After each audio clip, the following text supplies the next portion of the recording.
هذا الوصفة دارت حالة على الفيسبوك اللي سميوها مول الشاش، وكانت معروفة خاصة في ولاية باتنا في بداية الألفينات، وعندها محكم سبيسيال وتتخدم من نشا 100% وتجي بيضة. لهذا تسمى بمول الشاش. كنت درتها معكم في 2023 ولا 2024، وهذا المرة أنا عاودتها معكم نعطيكم فيها جميع الخطوات باش تنجح لكم.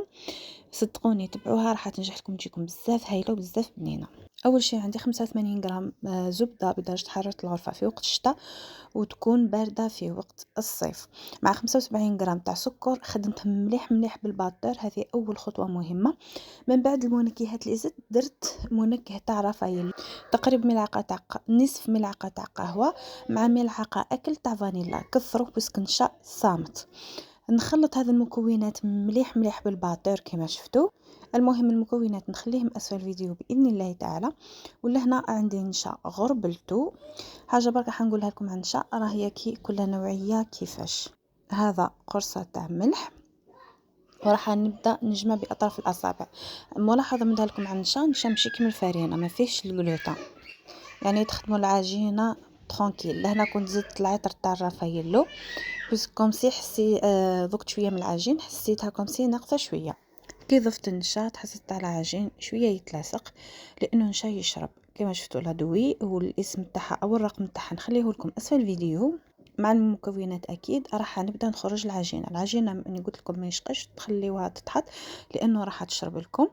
وباش تسهلوا العمليه عليكم كما قلت لكم ما تكونش طريه بزاف تتلاصق بزاف، كما ما لازمش تكون يابسه، لانه لو كان ديروها يابسه راح تخرج لكم بتشققات ومش راح تعطيكم شكل يكون باهي.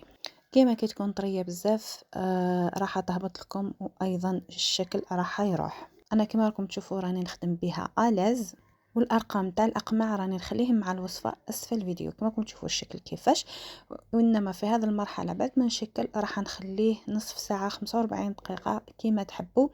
قبل ما نطيبه كما في الصيف الافضل انه يقعد شويه في الثلاجه، ولا خليوه على برا يعني عند الهواء نورمال، لانه في المرحله هذه راح ينشف النشا والشكل ايضا راح يجيكم باهي.